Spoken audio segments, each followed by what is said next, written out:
Hello दोस्तों, मेरे YouTube channel पर आपका स्वागत है। तो चलिए खाने को शुरू करते हैं। खाने अच्छा लगे तो प्लीज़ चैनल को लाइक, सब्सक्राइब एंड शेयर जरूर करें। एक बेचारी लड़की एक अनजान लोकेशन पर अकेली कहीं बंदी बनी हुई थी। कुछ लोग एक कमरे में बैठे थे। कमरे में ज़्यादा लाइट नहीं थी, किसी का चेहरा नहीं दिख रहा था। तभी एक आदमी आया और वहाँ बैठे बाकी लोगों से बोला, साली बहुत जिद्दी है, इतनी कोशिश कर ली लेकिन मुँह खोलने को राजी नहीं है। उन सभी आदमियों के सामने बैठे एक शख्स ने ये बात सुन के हंसना चालू किया और बोला, कोई नहीं, खून ही ऐसा है, उसका भाई पे गई है।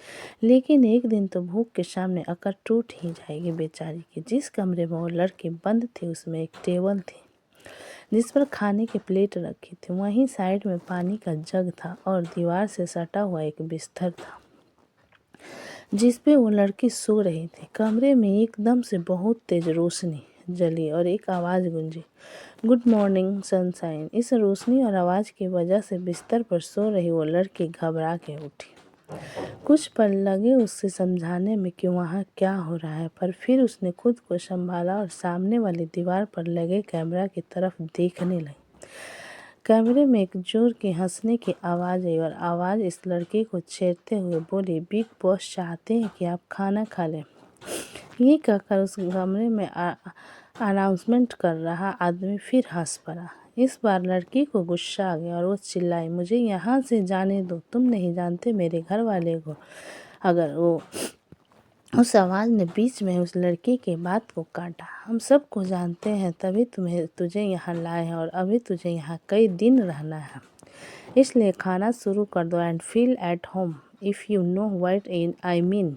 नहीं तो अगली बार जब ये गैस तुझे बेहोश करेंगी, दुनिया के सामने पेश करेंगे, ऑफ कोर्स प्रीमियम शो तो तुम्हारे घर वाले देखेंगे। You bastard, I will kill you. कौन सी गैस? उस कमरे में फिर एक बार वो हंसी गूंजी और वो आवाज़ बोली, ये वाली गैस। अनाउंसमेंट में ख़त्म हुई और कमरे की सारी लाइट्स बंद हो गई और एक गैस उस कमरे में रिलीज होने लगी और वह लड़की बेहोश हो चुकी थी।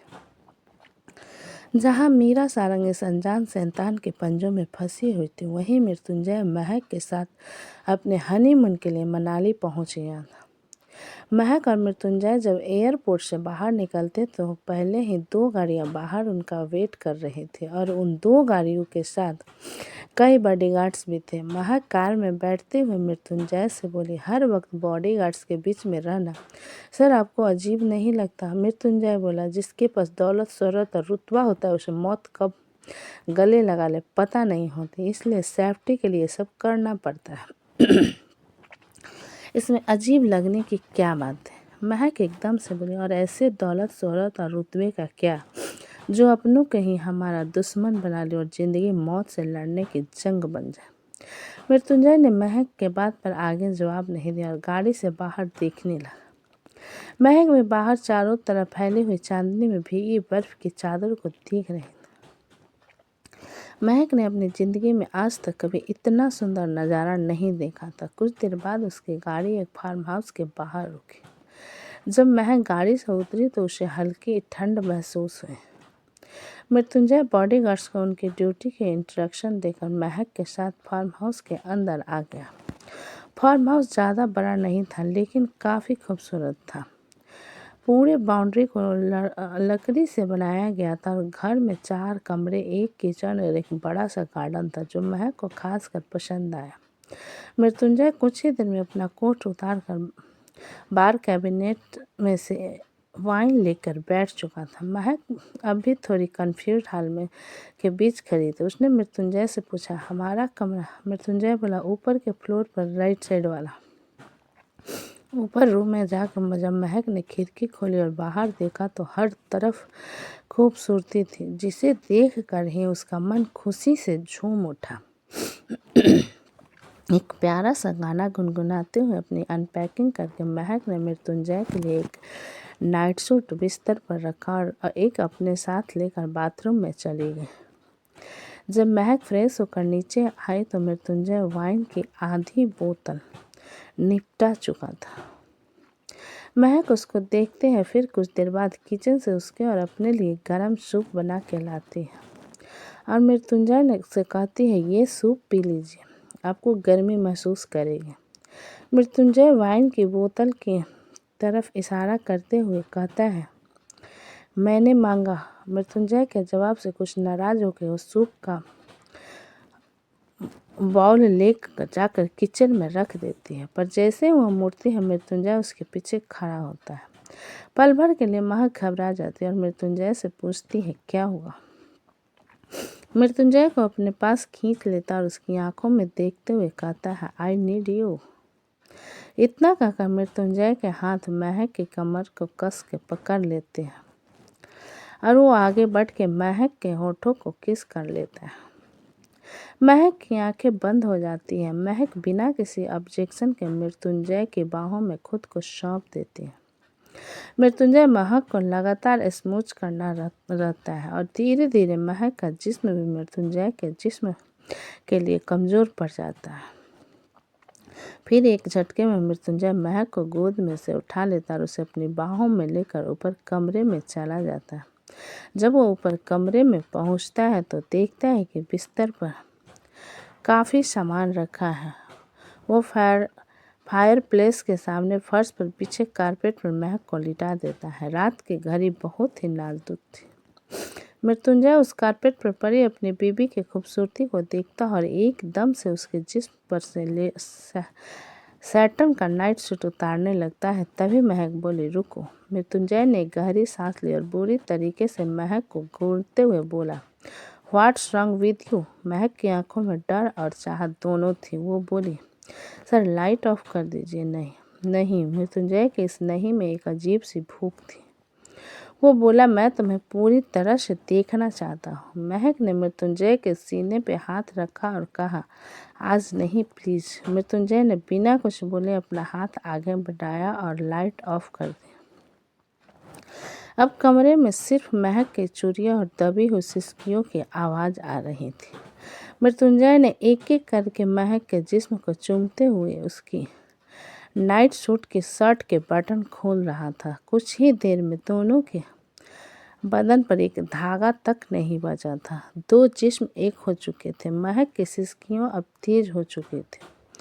उसकी मौनस पूरे कमरे में शोर कर रहे थे, लेकिन जितना शोर महक मचा रहे थे उतना मृत्युंजय का जोर बढ़ रहा था। करीब 2-3 घंटे तक दोनों एक दूसरे में खोए रहे थे। फिर मृत्युंजय ने महक को उठा के बिस्तर पर लिटाया। महक थक के चूर हो चुकी थी और सो गई थी। मृत्युंजय अपना लोअर पहनते हुए बालकनी में आ गया और उसने एक सिगरेट जला ली। उस सर्द रात में सिगरेट का कस लेते हुए मृत्युंजय बार बार पलट के महक को देख रहा था। कुछ याद आ रहा था उसे। उसके कानों में किसी की आवाज़ गूंज रही थी। मृत्युंजय ने अपना फ़ोन देखा जिसमें रविंद्रनाथ सारंग लिखा हुआ था। वो एक गहरी सांस लेकर इस नंबर पर कॉल करता है। करीब 3-4 रिंग के बाद दूसरी तरफ से कॉल अटेंड होते ही आवाज़ आई, तुम्हारी तरह हम मौज नहीं कर रहे, इसलिए इतनी रात को कॉल करने की वजह। मृत्युंजय ने उस आवाज़ पर अपनी मुट्ठी मजबूत से बंद कर ली और एक गहरी सांस लेकर बोला, दादू नाराज़ होना बंद कीजिए, मैं बहुत जल्दी आपका काम कर दूंगा। रविंद्रनाथ मृत्युंजय की बात पर कटाक्ष भरी आवाज़ में बोले, किसी और से शादी करके तुम मेरा काम करोगे? काफ़ी अच्छा मजाक कर लेते हो तुम। मृत्युंजय उनकी बात पर बोला, मैं बहुत जल्द उसे मना लूँगा। रविंद्रनाथ गुस्से से बोले, बकवास करना बंद करो। तुम जहाँ हो वहीं रहो और अपनी पत्नी का ख्याल रखो। कुछ भी घटिया हरकत करके हमें शर्मिंदगी महसूस करने पर मजबूर मत करना। मृत्युंजय रविंद्रनाथ की बात पर जी कहकर कॉल काट देता है। मृत्युंजय गहरी सांस लेता और चांद को देखते हुए बोला, डोंट वरी दाई, आप चाहे कितना भी मना करो, महक अवस्थी को मैं वहाँ ला कर रहूँगा और आपको बताऊँगी कि जो आपने किया वो सही नहीं। इतना कहकर मृत्युंजय कमरे में आया और महक के बगल में लेट उसे अपनी बाहों में भर के अपनी आंखें बंद कर सो गया। मृत्युंजय तैयार होकर अपने कमरे से नीचे आया। तब तक महक ब्रेकफास्ट रेडी कर चुकी थी। मृत्युंजय ने महक से बोला, महक, जल्दी से मेरा ब्रेकफास्ट लगा दो, मैं ऑफिस के लिए जा रहा हूँ, मुझे आने में लेट हो जाएगा, तुम खाना खाकर सो जाना। महक ने मृत्युंजय के बात पर कुछ नहीं कहा, बस उसको ब्रेकफास्ट सर्व कर दिया। मृत्युंजय ने अपना ब्रेकफास्ट निपटाया और बिना महक से कोई बात करे ऑफिस चला। मृत्युंजय जाने के बाद महक को याद आया कि उसने घर पे तो बात ही नहीं करी थी। जब महक ने घर पर फ़ोन किया तो उसने बताया अपनी माँ को कि मनाली कितनी खूबसूरत जगह है। फिर महक ने सुधांशु से बात करी। वो उससे बोली, सुधांशु, मुझे तुझसे एक बात करनी थी। सुधांशु बोला, हाँ दीदी बोलो ना। महक बोली, तू एक बार अपने कॉलेज में लोगों से पूछना मीरा के बारे में, उसका कहीं पता नहीं चल रहा। सुधांशु मीरा के नाम से चिढ़ गया और बोला, दीदी आपको पता है ना उसने मेरे साथ क्या किया, तो मीरा के लिए पूछताछ आप खुद करो, मुझे इस सब से दूर रखो। महक ने फिर सुधांशु को रिक्वेस्ट करी, सुधांशु एक बार मेरे कहने से उसका कहीं पता नहीं चल रहा, कोई तो होगा जो जानता होगा कि वो कहाँ है, किसी से तो उसने लास्ट बात करी होगी, जैसे मैं तेरी बहन हूँ वैसे ही वो किसी की बहन है। मीरा की बात सुन के सुधांशु थोड़ा सा कमज़ोर पड़ा और बोला, ठीक है दीदी, आपके लिए मैं ये करूँगा। थोड़ी देर बाद जब धूप निकल आई तो महक हैवी वुलन क्लॉथ्स पहनकर बाहर बर्फ में खेलने चली गई। वहाँ पर उसे एक 8 साल का छोटा सा लड़का मिला जो वहीं बैठा था। वो मीरा के देखकर मुस्कुराने लगा। महक उस लड़की के पास जाकर बोली, हेलो, क्या मैं आपका नाम जान सकती हूँ? वो लड़का अपना सिर हिलाते हुए बोला, शिवांश रॉय कपूर। आपका नाम तो बहुत प्यारा है, बिल्कुल आपकी तरह। महक के मुंह से अपनी तारीफ सुनकर वो लड़का शर्मा गया। महक ने पूछा, आप यहाँ क्या कर रहे हैं? शिवांश बोला, मैं अपने मम्मी पापा के साथ समर वेकेशंस के लिए आया हूँ। महक ने पूछा, तो आपके मम्मी पापा कहाँ हैं?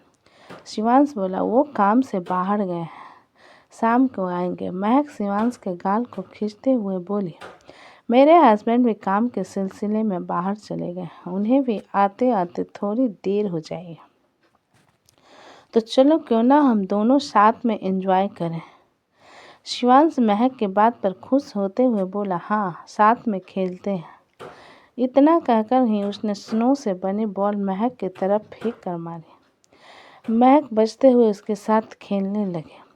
काफ़ी देर तक खेलने के बाद दोनों महक के घर के अंदर चले गए। शिवांश ने महक को बताया था कि वो साथ वाले घर में ही रहता है। घर में आके महक ने शिवांश से पूछा, शिव क्या तुम्हें भूख लगी है? शिवांश अपने पेट पर हाथ फेरते हुए बोला, हाँ मुझे सैंडविच खाना है। शिवांश की बात सुनकर महक मुस्कुराई और बोली, अभी लाती हूँ। और ये कहकर वे किचन में सैंडविच बनाने चली गई। पूरे घर में सिर्फ चिल्लाने की आवाज़ थी, किसी और की नहीं। विप्लो की जो कि आगरा से वापस आ चुका था, उसने अपनी भाभी यानी कि महक से मिलने को लेकर पूरा घर सर पे उठा रखा था। विप्लो, निर्जला जी, रचना जी सब परेशान थे। विप्लो निर्जला के पास जाकर खुश होते हुए बोला, बड़ी माँ आपने कहा था कि मुझे भाभी से मिलवाओगे, तो बताओ कहाँ है वो? निर्जला जी बोली, बेटा वो और मृत्युंजय हनीमून पे गए हैं। व्हाट, हनीमून पे गए हैं? वो भी मेरे बिना? विप्लो के मजाक पे किसी को हंसी नहीं आई। विप्लो बोला, चलो कोई नहीं, भैया को मैंने सालों पहले ही सब सिखा दिया था, घबराने की कोई बात नहीं है, बहुत जल्दी मैं चाचा बन जाऊंगा। विप्लो की बात सुनकर रचना जी ने उसे गुस्से पर पूरे देख रहा और बोली, बदतमीज, अभी के अभी अपने कमरे में जा। विप्लो रचना के बात पर मुंह बनाते हुए अपने कमरे में चला गया। सैंडविच बन चुका था, शिवांश उसे खा चुका था। अब वो महक टीवी पे चैनल सिर्फ सर्व कर रहे थे। तभी डोरबेल बजती और महक शिवांश को बैठे रहने को कहकर जाकर दरवाज़ा खोलती है। जब महक ने दरवाज़ा खोला तो सामने एक अजनबी खड़ा था। उसे देख के महक ने पूछा, आप कौन? उस अजनबी ने जवाब दिया, शोभित सारंग। तो दोस्तों कहानी कैसी लगी, अच्छी लगी तो प्लीज़ मुझे कमेंट करें, और कहानी अच्छी लगी तो प्लीज़ चैनल को लाइक करें, सब्सक्राइब करें एंड शेयर करें। हमें ऐसे प्यार भरा सपोर्ट करें। अपना कीमती समय देने के लिए